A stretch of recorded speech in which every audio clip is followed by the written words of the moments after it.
To let you know that all participants will be muted during the webinar.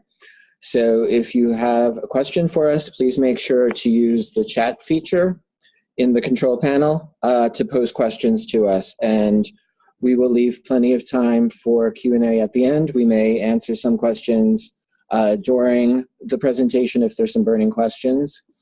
All participants will be on mute for the duration of the webinar. The webinar will also be recorded, so if you can't stay for the whole webinar, the slide deck along with a recording of the webinar will be available online, and we'll show you the link where to find that in an upcoming slide. So next, we just want to go over the presentation, what we're going to cover today. If you have the request for proposals handy, we will be going over various sections that are in the RFP and referring to pages in the RFP. The RFP is basically organized with this same content on the slide: background information, eligibility requirements, accountability, the procedure for applying for funds, instructions for completing the online application, a timeline. We'll leave time at the end for discussion. We have a demo video that's pre-recorded on walking through the online application system, and then we'll have questions about that at the end.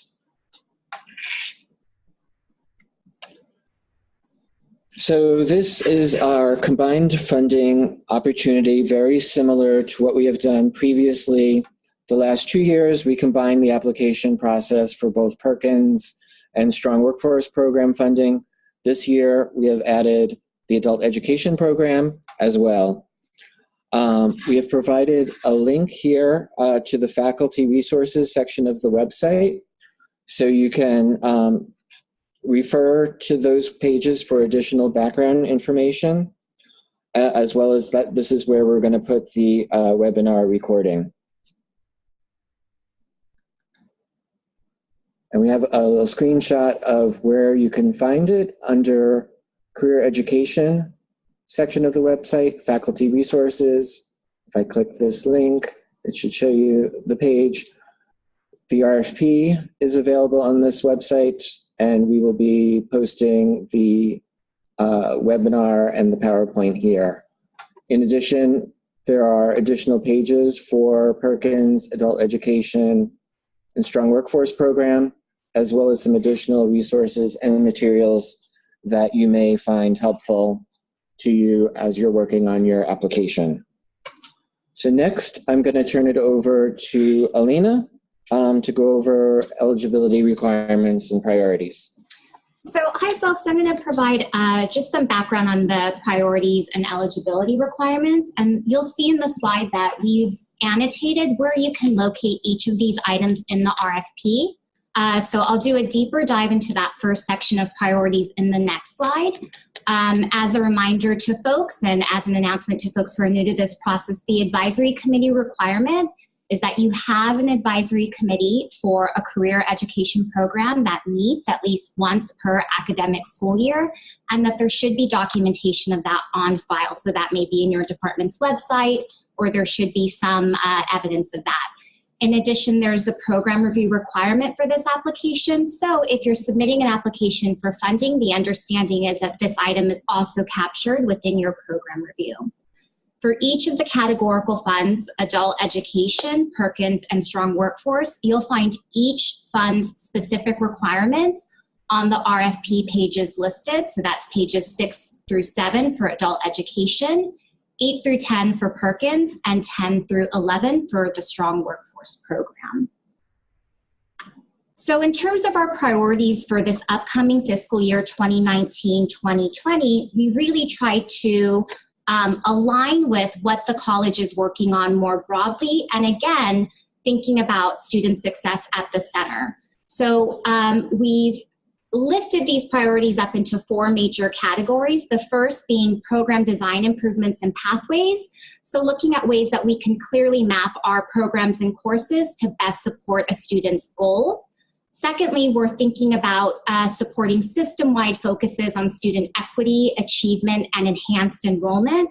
So again, this is aligning with the new funding formula with the Vision for Success adopted by the Board of Governors. We are supporting collaborative approaches to first semester experiences, again, ensuring that students are able to explore and choose an educational and career pathway. The occupational cluster framework is the icon that you see on the screen. That's a great interactive tool. There's a curriculum that's been created to support student exploration. So we're hoping that folks can think about how to best support a student's first semester experience here at the college. And then finally, we are interested in supporting professional development that increases cross-discipline and cross-system collaboration. So we want folks to be working outside of their silos, to be talking to one another, and ensuring that programs, careers, and additional educational opportunities all align in support of students' forward momentum.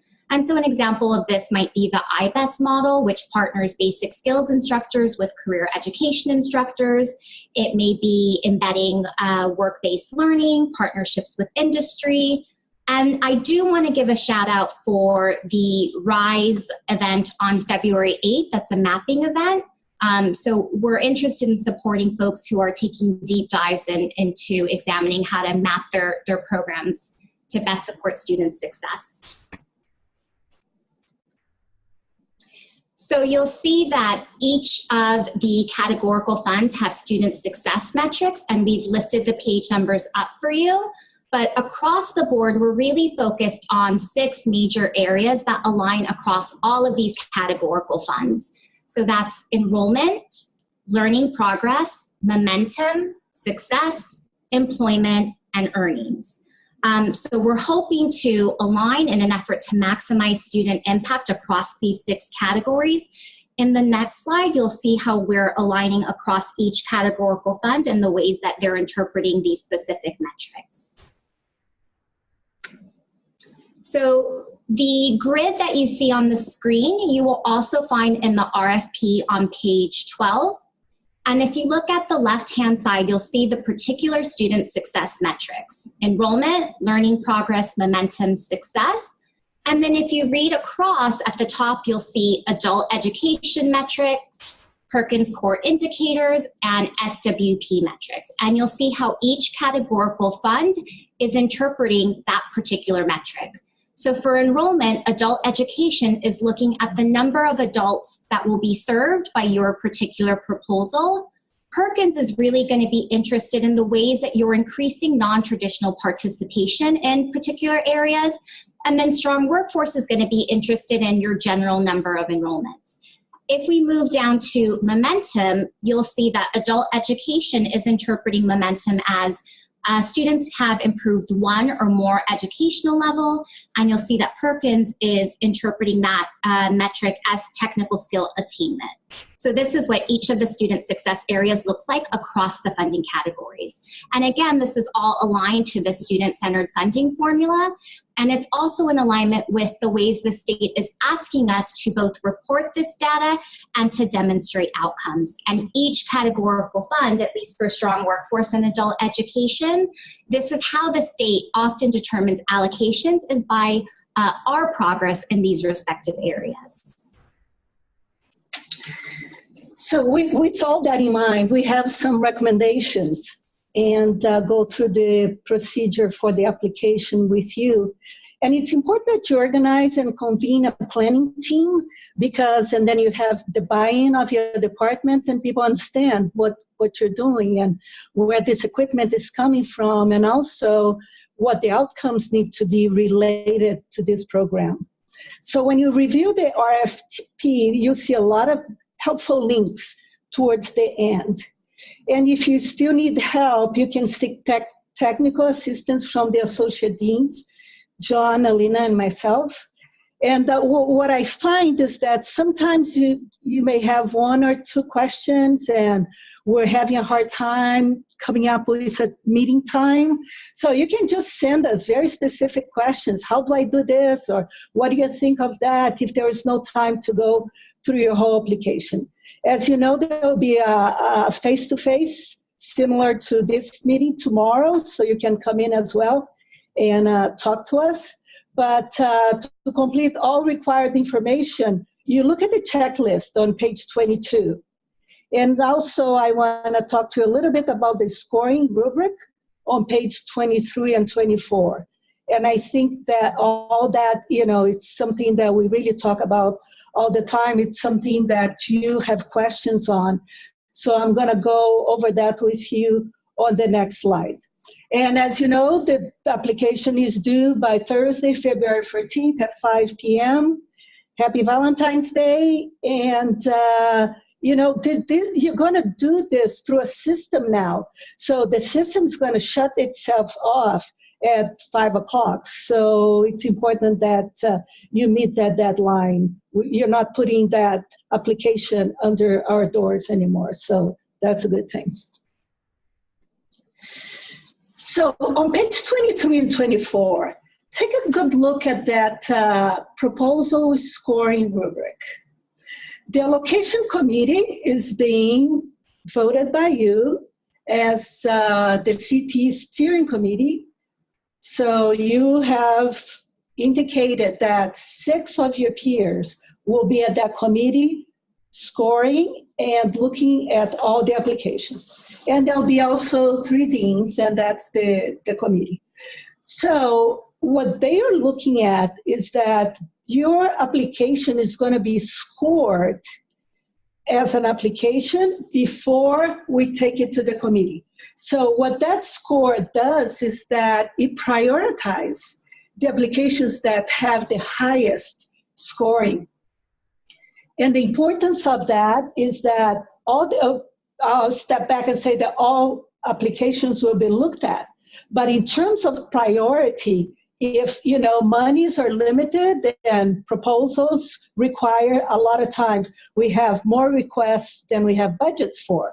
So that's why we prioritize and start from the top with the highest scored proposal and so on. And the proposal are scored exactly the way that you see there. Cover page, how many points, or executive summary, 2 points, and then the problem, 5 points.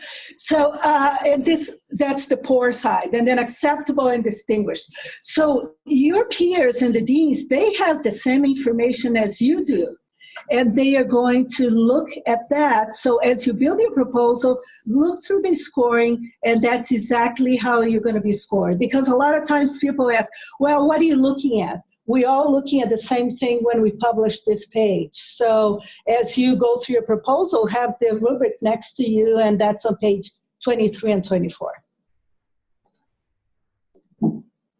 Thank you, Carmen. I'm going to go over the online application instructions. Detailed instructions could be found on page 16 and 17 of the RFP. That walks you through step-by-step what you need to do to create an account in the system and start an application. We're using SurveyMonkey Apply for the application process this year. We're going to show a demo video at the end of this webinar that walks you through the system and the various steps in the system. Basically, follow the instructions to register for an applicant account and create a password so you could log into the application portal. I'll show you briefly what the portal looks like. On ccsfsmapply.io. Provides an overview of the funding opportunity, and you click apply. You give your proposal a name.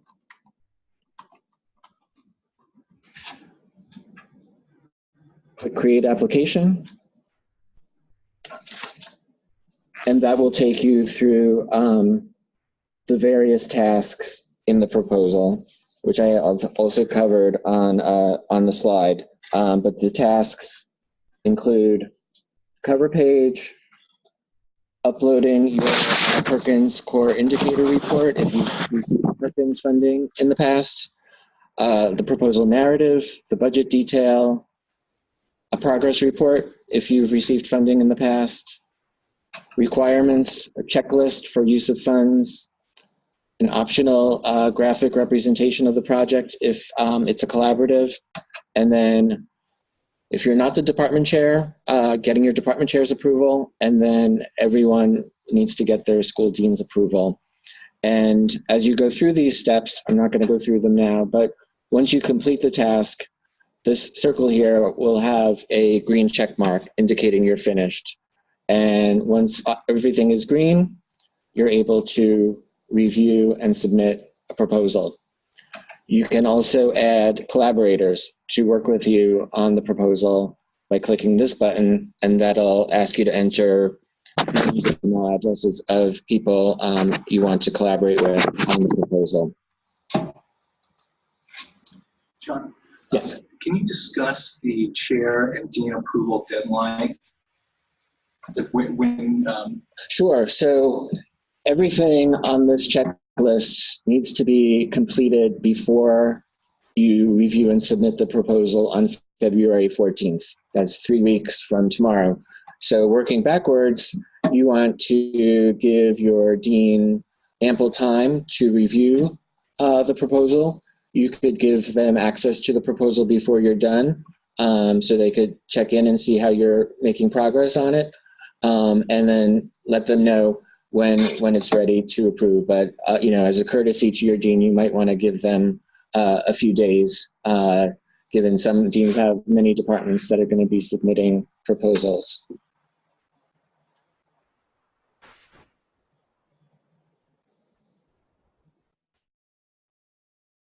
Again, this is just a screenshot of what I just showed you on the application.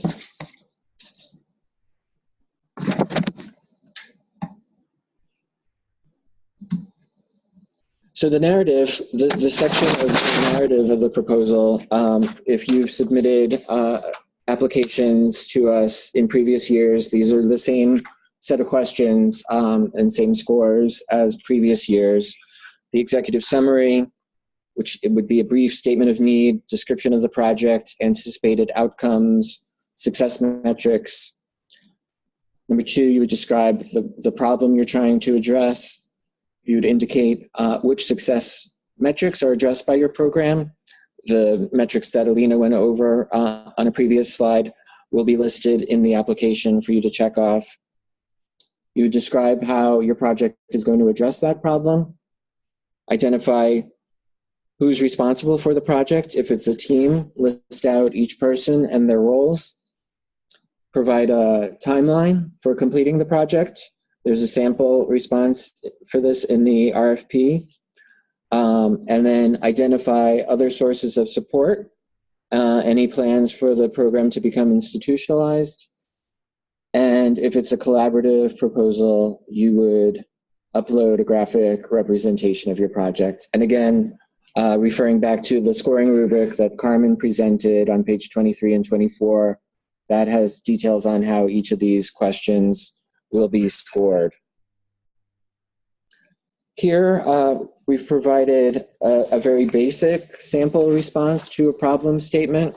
These are also in the appendix of the RFP. There are additional examples as well. So take this as a basic example. This is, really basic. So, you definitely have more room in the proposal than this one paragraph, but it kind of gets at the type of information that we're looking for.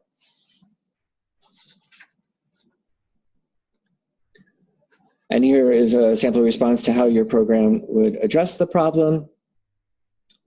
Basically, what's your solution? How you're going to help meet these student metrics with the items that you're requesting. Collaborative proposals. These would be proposals that are submitted by teams of 2 or more departments that are working together. I showed you how to add a collaborator to the application, and those instructions are also in the RFP. Some examples might be if you're looking to share some technology across multiple departments, maybe funding a shared computer lab to keep current with industry, or developing a new program that might involve 2 or more departments that are addressing a particular workforce opportunity. So again, proposals for collaborations would upload some graphic 1-page description, like a flow chart or an org chart that shows how your departments will work together to achieve the objectives. Yeah, I'm going to turn it back to Carmen to go over the budget. So I went through the budget on this new application process, and this is what it looks like. And I'm going to tell you about my experience and also some suggestions in filling this out. So this is the first part of the budget, and I'm going to quickly show you that the program does not allow for this page to be in one page. So you have to scroll. If you see down there that you have a chance to scroll because you see kind of a half of the screen. So I was really, I was stuck here for a little bit while I was doing that because I couldn't see that to add the next item, you have to check that box to the right. And also if this is linked to some collaboration that you have to other departments. But most important to add a line is that that's going to create the second item for you. In this budget proposal, I just have one item. But to create the second item, I would go to the end of the column where it says add item and then check that, and that's going to give you another line. And then towards the end, when you're ready to save it, this is what you're going to see on the screen. The quantity, the objective of expenditure, what you did as a description, the amount. It does not allow for the dollar sign. So I did this a couple of times, and every time I try to put the dollar sign in front of the 2720, it tells me that I have the wrong characters in there. So watch out for that. And since I don't have another item, so it's that box is not checked. Now notice that, and John has towards the end of the RFP what the objective of expenditure are, and if you have any questions on that, that's a really quick call, an email to us, and we'll help you out. In this particular case, this is a good example that shows us, and you can describe what the purchase is going to be. So you're getting a diagnostic simulator.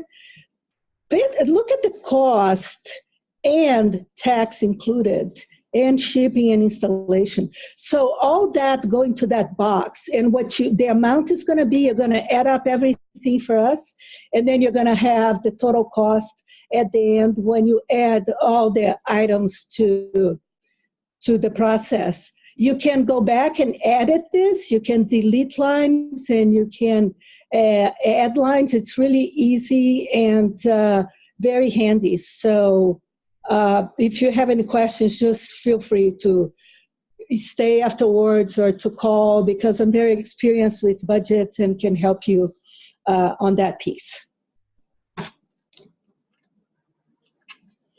So here are some of the instructions. I went through them with you, and I just want to highlight that their RFP on page 19 and 20 have good links and tools for your budget. And another bullet that I didn't cover before was the estimate benefits at 35% of salary. Just add that in there whenever you're talking about employees, faculty, release time, or staff. Include that 35% on the 3,000 expenditure. Hi, folks. So this is Alina again, and I just wanted to go through very quickly the progress report section, which on SurveyMonkey I think is the fifth area mapped out And again, this is a section that's listed as optional in SurveyMonkey, and it's only a requirement for programs that have previously received funding from adult education, Perkins, or strong workforce during the 17-18 academic or fiscal year. And so it's a category that has 3 primary sections. We're asking for you to share your previous award amount, to provide a brief project description and some of your outcomes, to specify impact on the student success metrics or more, so those core indicators and outcomes. We'd like for you to briefly identify accomplishments and best practices that emerge from using these funds. If for whatever reason you were unable to complete a particular planned activity, so perhaps if you had either a technology purchase or maybe a building improvement and that's something that was delayed, this is the space for you to share that information. For Perkins, we're asking that you complete the table on the 9 required uses of funds. And again, if there's any unmet requirements in your work plan, to please provide just a brief explanation about that. And again, for folks who did not receive funding in a previous year, you can click not applicable and you should be able to bypass this section in its entirety. And I'll turn it over to Carmen to walk us through the application and the award timeline. So you have a graphic here that shows you the application timeline. And the 23rd is ITS sign-off, and we are aware that today's the 23rd. So we're going to build some flexibility in here. You only need ITS sign-off if you are purchasing technical IT equipment. And they don't need to see the whole proposal. They need to understand what you're buying, who you're buying it from, what's the idea, and they want to make sure that they can support what you're doing. And they want to make sure that also you have a network connection in the room and you have enough power in the room. So that sign-off is important and will be extended a little bit. We'll work with you on that. I just want to say the ITS signature page is in the back of the RFP in the appendix. So you could print that out, have ITS sign it, get it back to you, and then you could scan it and upload it with your application. Okay, thanks. ITS will also accept it electronically as a PDF, so you could email them a PDF and they'll do an electronic signature, send it back to you, and then you have the PDF already for you to upload to with the application. And John, for our participants today, is there a particular point of contact? So do you have a name or a couple names that folks could readily reach out to?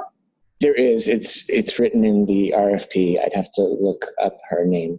I forget her name off the top of my head, but it's in the RFP.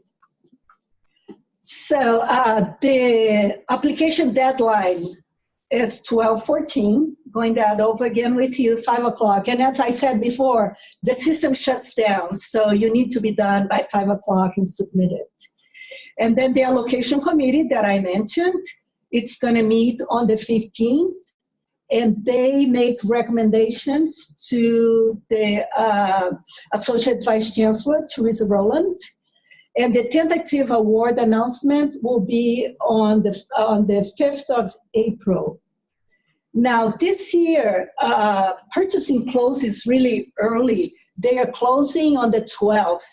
So I think that because we also made this whole process earlier in the semester, I'm hoping that you can work with us in starting your purchases in August, September, because it's going to be really tight for everybody. If you have an emergency, please work with me. Otherwise, it's very little window here between the tentative awards announcement and purchasing at Gulf Street shutting down. So I want to encourage you to plan your purchases for the fall starting in August when the systems open up again. We just looked up the contact for ITS is Rory Sato. Again, it's the very end of the RFP. So be sure to get the ITS sign off to Rory. today, if possible. John, a couple questions. So first of all, do collaborative proposals have a higher chance of being funded? That depends on how well the proposal scores overall, but collaborative proposals do have a chance of getting 5 additional points in the application for their, presenting their graphic representation of the collaboration. And I think we've identified collaborations as a priority in the priority section. So definitely consider applying as a collaboration if you think that you could reach more economies of scale as departments working together. I think that would be favorable to us. And then a couple more questions. Will the funds be available on July 1st?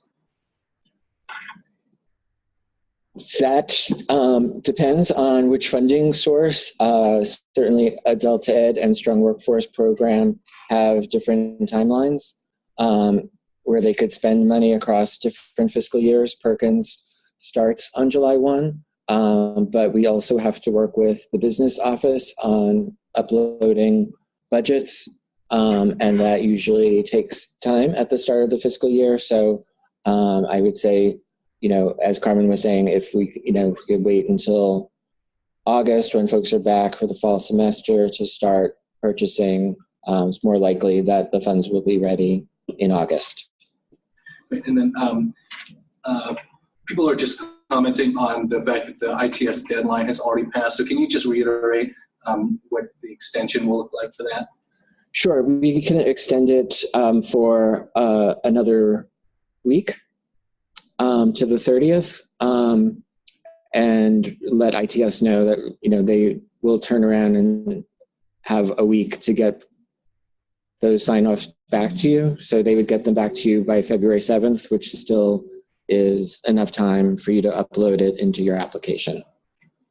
Great. And then there was one last question. The last part of what you just said, Carmen, I think maybe got cut off. Can you just reiterate that again? Which one?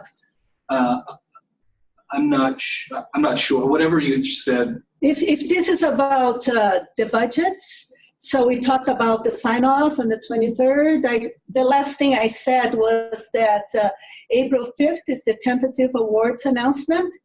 So on the 15th, the committee is going to meet. And their recommendation goes to the ADC. And then the tentative awards announcement through a letter goes out on the 5th. I said also that purchasing is closing on the 12th. So we're encouraging people to start their purchases in August. And as John explained, not just purchasing closes, but and then on the new year, they are not ready, the grants managers, they are not ready to just input all of our requests, because at that time, the grants manager are uploading the budgets, and that depends on the manager, it may take a while. So I would absolutely plan for August if you can allow that. Otherwise, we have to work with exceptions, which I'm happy to discuss with you, but we're encouraging August.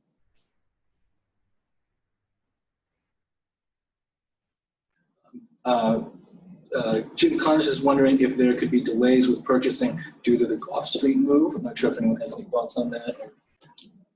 We don't know what the impact of that will be. Are there any other questions? That is it so far. Okay. So we have our contact information up on the screen. And again, it's up on the faculty resources page of the website. If you have any further questions, please don't hesitate to contact us.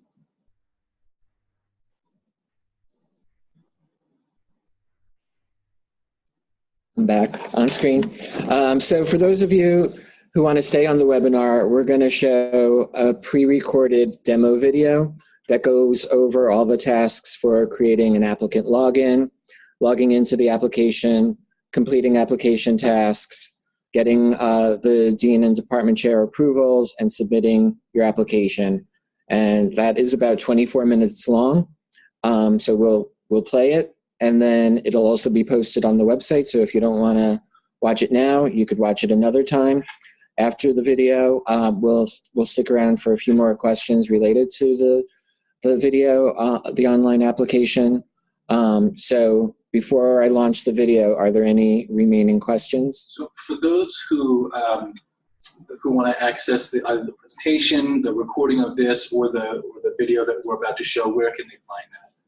They can find that on the webpage that I just showed. I'll share it again.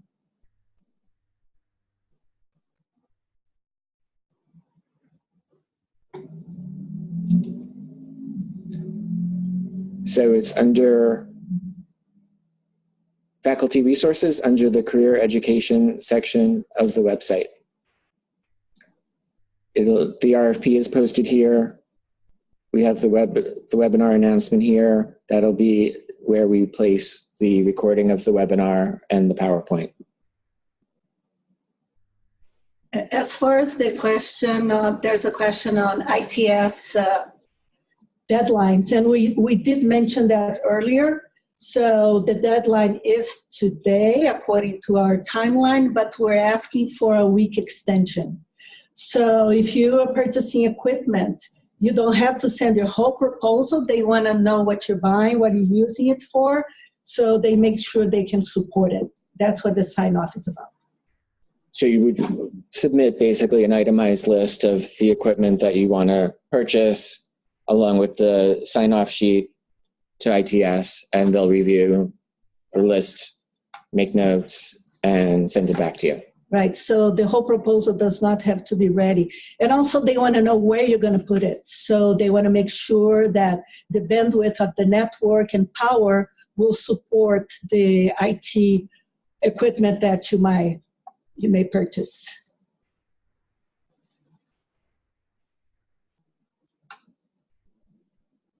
Any other questions?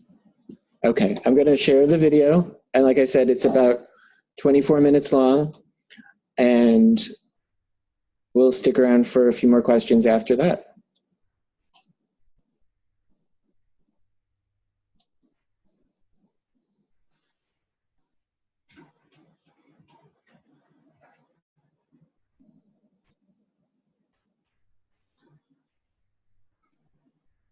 So, if they're new, they can hit apply.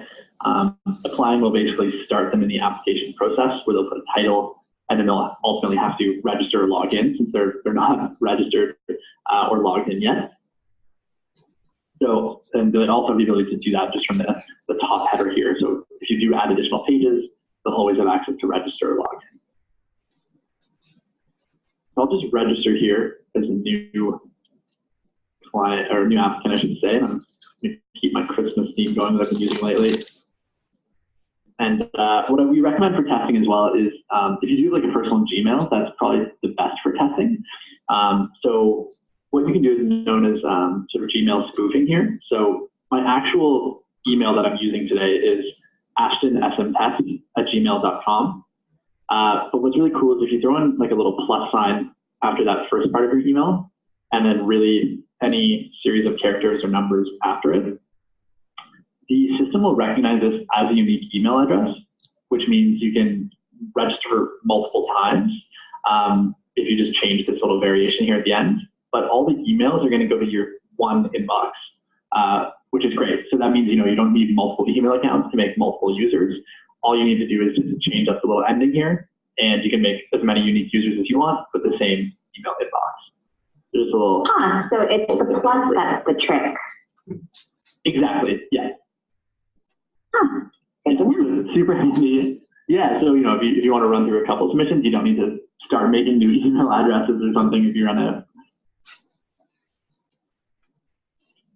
So really basic information we ask from the applicant at this point: first name, last name, email, pretty standard stuff, and just confirm their password. You can add I think it's 250 characters of registration instructions that kind of show up here. So there is that option as well if you want to add in some further instructions. But basically, it's a pretty standard page. all they need to do is create their account, and then they'll get a nice little welcome message just saying, you successfully registered. We also send a confirmation link to their email, and they'll still be able to access the site. They really just won't be able to submit any of their applications until they confirm their email address. So they'll see this little sort of warning verified. They can resend the link at any. So I'll just share. See, I have my. So just kind of email address. I just get a nice little message. It's been confirmed. And now I'm in the site, and that banner's disappeared. So now really I can start freely as an applicant that's signed in by going through and looking at the program and actually applying. So since I have there's really two pages for the applicant. There's their active applications and the programs they can apply to. So right now I have no active applications, so linking me back to the programs page.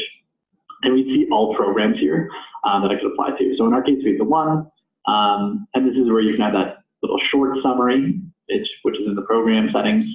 And if they click on the program, they'll see a sort of a longer summary here. So once they're here, they can actually start applying since they're signed in by hitting that apply button. And the first thing is putting the title of their proposal.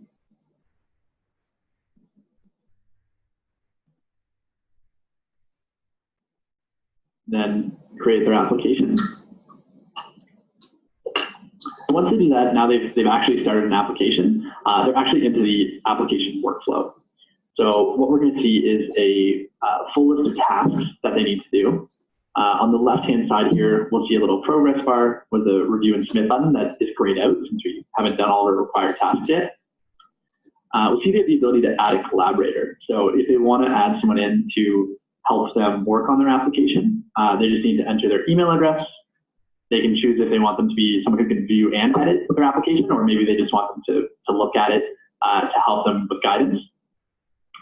And this just sends a little email invite to them so that they can join the actual site and join the application. So they can also include a little custom message if they want to give them some more context in terms of what they need from them.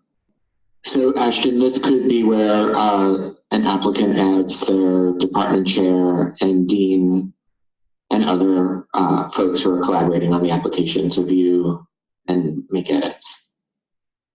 Yeah, so we have two tasks here that are the dean approval and the chair approval. So these are like specific tasks that for the dean and the chair to sign off on the application. But if I think we talked about this as well, like if they happen to be also working on the application, they could add them in as collaborators as well. So it can be the same people from both of these tasks. Okay, thank you. Yeah, no problem. A few other options here that you'll see. So they have a full activity log. So this is also helpful if the collaborator is working. They can see who's done what. They can preview their application, and they can also download their tasks that they've worked on so far. So if they want like a PDF version. Also, if they make a mistake in the title, they can rename it at any time if they need to. There'll also be a unique ID for each application. So obviously, that's just kind of a database thing, so that if there happen to be two applications with the same title, there'll always be a unique ID for every application. So we'll get started here on the tasks. So first one we have is the cover page. So we'll click on that. And what that's going to do is just kind of shift our view around a little bit. So on the left-hand side here, what we'll have is our list of tasks down with our progress bar at the bottom. And then front and center, we'll have the actual task at hand that we need to complete. So we'll have our sort of proposal title being brought in here. They can put the contact person's name, so maybe if it's themselves or another individual on their team. You'll also notice that our forms do draft save. So anytime they make a change, it'll update the form. So if they were to leave and come back, all that information would be saved that they've added to date.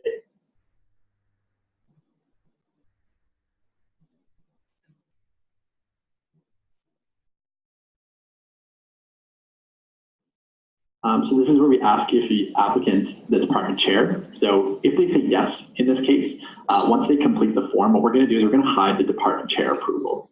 We won't really need that in this case since they are the department chair. So it'll kind of just speed up the application for them. There's that top codes box, total amount that they're requesting.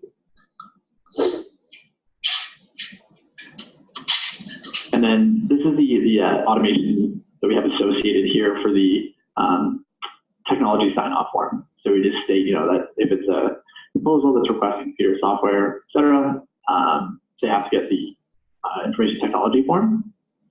So we'll say yes here, just so we can have that task pop up. And we'll mark that as complete. So once we complete that form, we're going to see the tasks shift around a bit. So you'll notice, like I said, that that chair approval, or pardon me, department chair approval has disappeared because I said I am the department chair, so we don't need them to approve their own work. And since I said yes to the sort of technology question, I have the technology sign-off task now appear in my list as well. Once they actually complete a task, it'll be sort of a read-only version, so it's nice and easy for them to look at.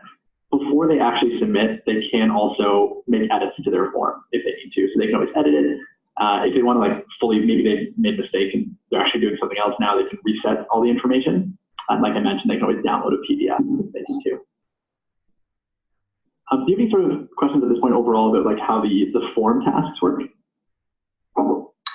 Ashton, I have a quick question on collaboration. So let's just say John and I want to submit a proposal together. Are we both able to work on it at the same time? So for instance, in Dropbox, we can both access the document, but we can't work on it at the same time, whereas in a Google Doc, you can simultaneously be working on it.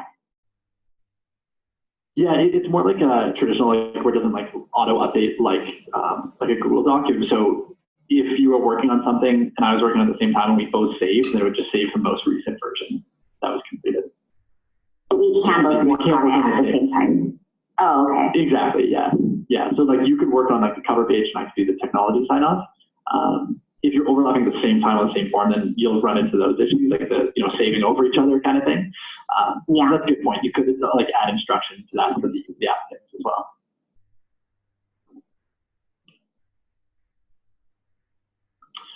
So we'll continue on with the different tasks here. The next thing that I had was I had it noted down as the report upload. John, correct me if I'm wrong on this. Is this the summary core indicator report upload? That is one of the items, yes, that people can upload, and we'll have instructions on how to create the report in cool. in the RFP. Yes. Okay. Perfect. And you can also add instructions directly in here if you want as well. So I'll mark this one. This was just the one that I didn't have too much information on. So I just wanted to clarify. But feel free to send along instructions and stuff if you want to during feedback. I'll jump over technology sign off here and you'll see what I mean. So you can actually add specific text for instructions for specific tasks on that task.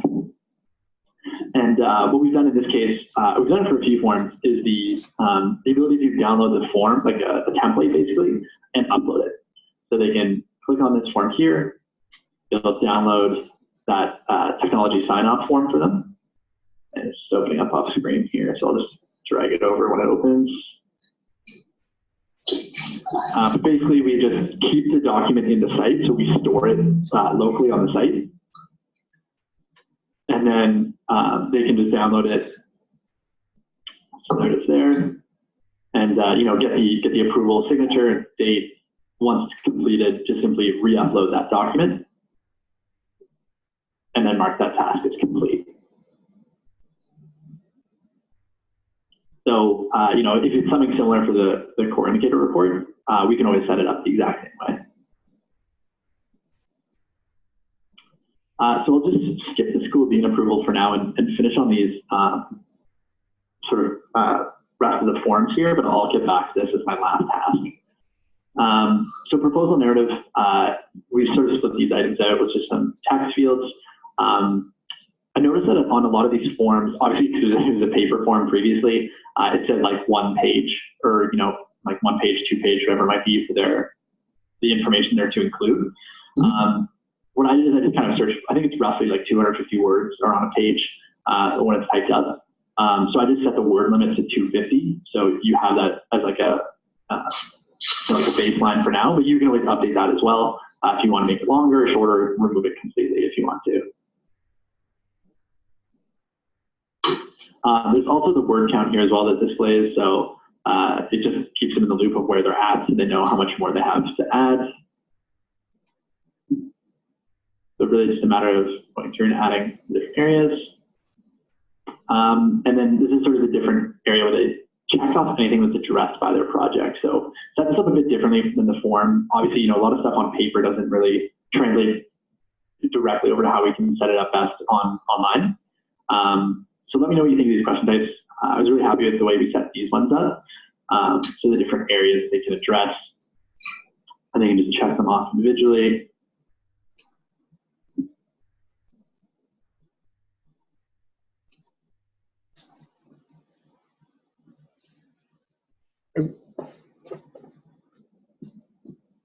We're having a little technical problem.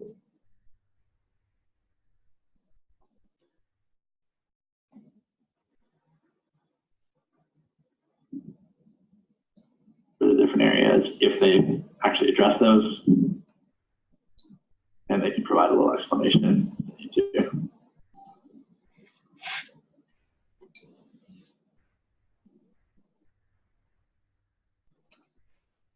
So the next page here on the proposal narratives, where they can add some members.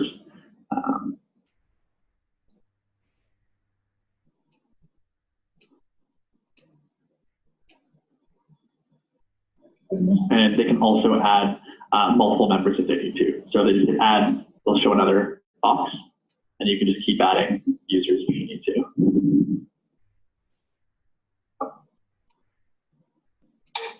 So the timeline for completing this project, I just put in this sort of example here, a little table, and they can just put in the start and end dates. We can also, if you want to set validation for these fields, like if you want it to be a specific like day to day, or keep it like just open text, we can do whatever. So just something to keep in mind. There's options for validation and stuff like that on the platform.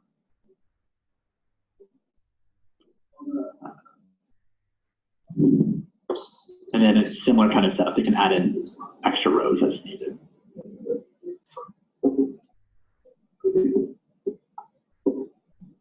We'll mark that as complete here. And again, let's get that nice read-only version.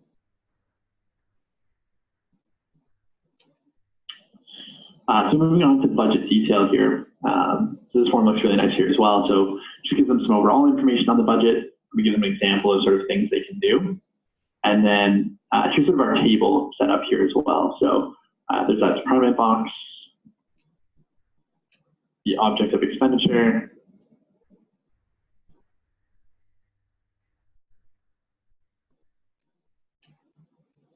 they can put in the amounts, and of course we'll see that total here as well. In the question it said if there was a direct link to that, I didn't put a little asterisk beside it. So what we added in was just an optional checkbox here. So if there is a direct link to it, they can just check this box off if they need to. If not, they could just sort of leave a blank.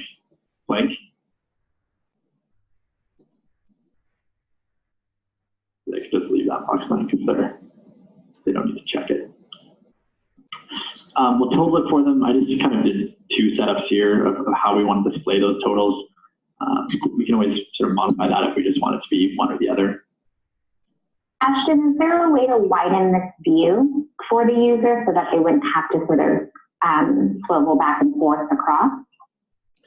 Yeah, it's a great question. Unfortunately, right now it is something that is it's sort of locked to this size in terms of like how wide the form view is. I know it's something that our product and design teams have discussed changing. Obviously, in this case here, where we're using a table that's not really that big, but you do have to do quite a bit of scrolling. What we did on our end, we reduced this first column to like the shortest size possible. You could maybe like cut this a little bit as well, so that the type here kind of just goes vertically instead of horizontally, just kind of decrease some of the scrolling. But I know it's something that our product design teams are aware of, and they are. I have seen sort of, they're very preliminary designs, but they are looking at sort of maybe making this just sort of like the full side of the screen. So it takes. And if I tab my way through it, does it get glitchy, or can I just tab my way through?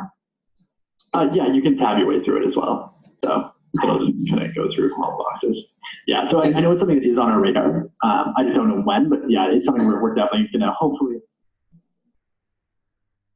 Can we also? I'm just going to pause the sound for a section. We fixed this section, so the object of expenditure is a drop down with the different 7 categories: 1,000, 2,000, 3,000. So you don't have to write in 1,000. It's a drop down menu. John, is there a limit to the number of items that can be included in the budget detail? 10. 10 is the limit. I'm actually going to note that down here as well. And so if your proposal is, you think you need more than 10 items, you could consider, if you're ordering a lot of equipment, you could put all the equipment in one box, use the description box to detail what that equipment is, and then just put the total in the total column. But generally, the allocations committee doesn't like to look at large, 13, 14, 15 items requested.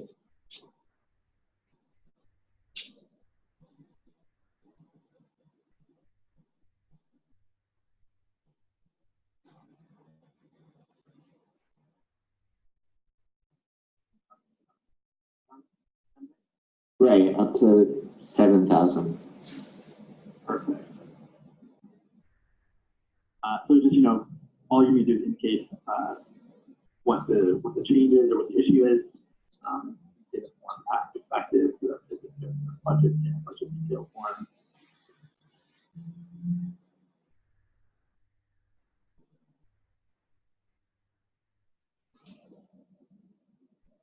And then if it's something more like you're having a hard time describing, you can always look at how to recreate. So for the participants that are still on the call, this section is not completely relevant to you, so I'm just going to talk over it for a second. The upcoming section is on getting dean approval and that process, so stay tuned. Here it is. So when you're doing testing, keep your eye out for those things, and we can make those little tweaks. And how many items can we add to this list? As we said, the limit on items is 10.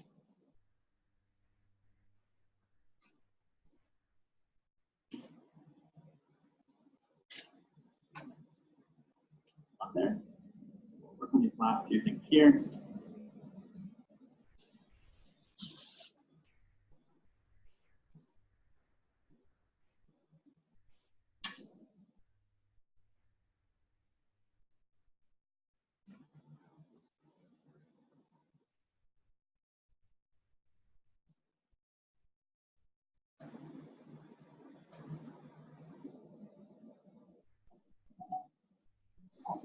So this one,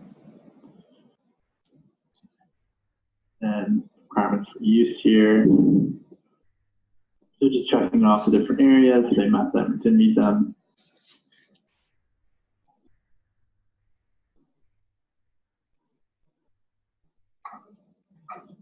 Here.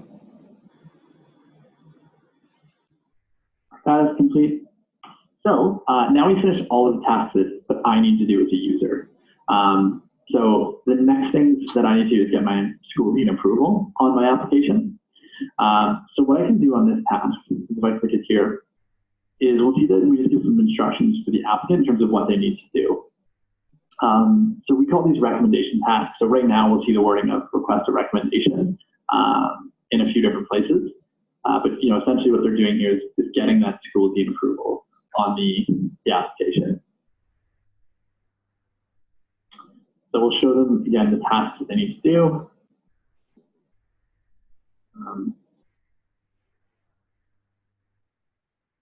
Send it off to that person. Hey, can you guys hear me? Yes. it's off to someone for approval, can they then see into what's already been created and see what you've entered, or are they really, or do they just sign somewhere or not sign? Yeah, great question. So they'll actually be able to see everything that's completed up until that point in time. So if they've done one thing, so and it'll always like be updated for them. So if I send the request right away, but I've only done one form, that's all I'll see. Where if I send the request, do one form, then do 5 forms later, when I go back into that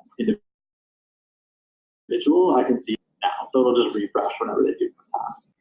So we'll review and submit everything here now that we've completed our full application.